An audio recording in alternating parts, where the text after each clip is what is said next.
Hey everybody, welcome back to Video Game Mess. So, taking a fun and exciting video for you guys today because I am doing a follow-up on my ultimate retro gaming and modern gaming room tour. That is because a few of you guys had some questions. There were some things missing that you guys thought I didn't include for some reason, and people wanted to see more of a look at my actual gaming collection. And because my wife and I just moved into this house, we've only really lived here for like 7 weeks at this point in time. I figured I would give you guys an update until I finally do the ultimate game room tour as far as my entire collection is concerned, because that seems like something everyone is really interested in seeing, every single game I own across every single platform. Before we get too far involved though, do me a huge favor down below, hit like and subscribe and ring that notification bell, definitely helps us out. And if you feel so inclined and want to support the channel, I got a Patreon link down below as well. But compared to our previous house, I'm definitely liking this room a lot more because I'm able to basically have every single console from every single generation ready to play. All I need to do is plug it in. But now that we've lived here for a while, I've actually found some things that I set up in the most recent video that I actually changed around a little bit because we went through all of the different devices I had here and people noticed one thing was missing. And for some reason, a few people thought that that omission was intentional, and I'm here to tell you it isn't whatsoever. Of course, I have MiSTer FPGA on the television, but I also put an analog 3D down there that I'll show you in just a moment. But the reality is this space isn't just a game room space for either modern gaming or retro gaming. It's also a studio not only for YouTube but for my own professional work, so it really has to serve dual functions. And like I said, there was a couple things I did in the initial video that I determined as I kind of moved on and lived in the space a bit more, it just wasn't really working for me, and that kind of is the fun thing about setups like this. They are living, breathing creations. But again, don't worry, Analog 3D is now in the setup. I have absolutely nothing against Analog whatsoever for some reason because it didn't show up in that video. People seem to think I actually omitted it for some strange reason. Trust me, I use it just as much as my MiSTer. But when I talked about using the computer chair for an actual TV chair, that didn't hit, so this is what I did right now. So since I last did the room tour, I made a few upgrades, and one of them was getting a much better chair than just sitting in my computer editing chair. This is the FlexiSpot Lotus rocking, swiveling, reclining armchair, and legit it's done everything I needed to do and more. Because the best part is it doesn't just recline and give you a more comfortable seating position to play games, but it also has that swivel in it. I can have it pointed at my LG C4 OLED television and then rotate it over to my PVM setup. And this is one of those things with space at a premium in Chicago. Having a double-sized room to have a couch in there would have been nice, but that would have cost like an extra $100,000 on top of an already expensive budget. So FlexiSpot actually offered to send this over for inclusion in a video, and I did it for two reasons. One, an editing friend of mine actually uses one of their office chairs and said he was very happy with it, and two, I definitely needed a chair in this room to make it work. And I didn't really know what to expect when I opened up the box, but everything assembled super well, and this thing is legit maybe too comfortable. I could fall asleep in it in the reclined position, but more often than not my cats actually decided to take it from me and sit in it, so it really is an argument as to who actually gets to use it. And like I said, the nice thing is with the swivel, when I want to play something on my PVM on my retro gaming setup, I can just go ahead, turn the chair, and I'm basically perfectly aimed at it as well. And even though this thing has a recline function, and that has been a really comfortable thing, the real hidden feature that I didn't really think about until I started using it was that it has both a USB-A and C power port in the side. So I can basically plug in a controller anytime I want, and it will charge and function while I'm playing modern games. Because if there's one thing I absolutely forget, it's to charge my controller basically every single time I walk away from the thing. And with fabric that's comfortable and breathable and basically just oversized and built for anyone, this thing has definitely been something that has been great in my room. And I can even throw the controllers in the side, so big thanks to FlexiSpot for sending this over. If you want to check it out, there is a link in the description below. It is not an affiliate link, I don't make anything off of it. They just offer to send it for me to talk about it, and it has definitely nailed it as far as what I need is concerned. So yeah, using a really ergonomic chair for my gaming setup really didn't work the same way as it does for editing, because I found out that it really wasn't comfortable if I actually wanted to relax. Now, a lot of you guys wanted to see a lot of what was behind some of the things I showed in the initial video. And again, if you want an entire game collection tour, leave me a comment down below. It's an absolutely massive amount of work because I have so many games across different consoles, handhelds, stuff falling on the floor, even of course my arcade collection. So taking everything out and photographing it all at once is an absolute massive task.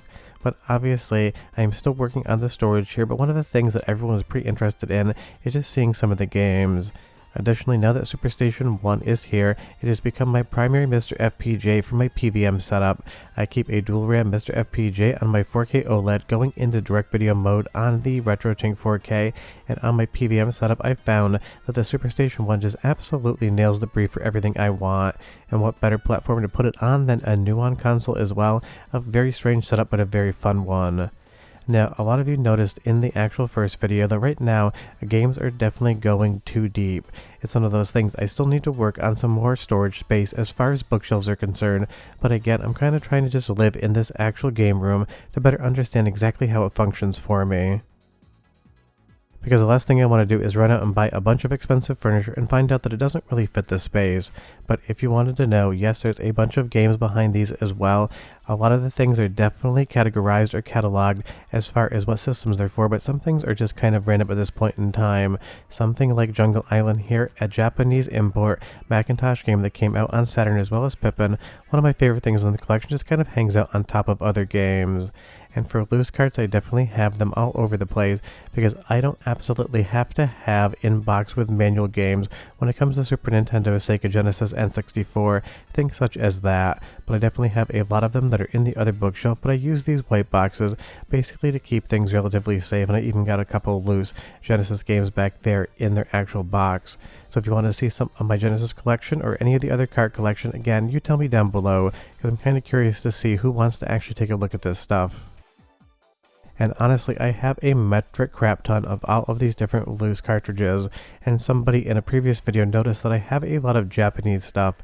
The only reason I have it is because maybe 15 or so years ago, I would just go onto different auctions, especially in Japan when you still could get stuff, you just needed to know somebody, and I would buy big lots of these carts loose, and honestly, sometimes it costs more to actually get them shipped to the US than it did to actually buy the games into themselves. So if you're wondering why you see a lot of different Japanese stuff on my collection, it's just because back in the day I would get like 30-40 carts for like $75 equivalent US and then pay like another $75 to get them imported, giving me a ton of games for not very expensive whatsoever.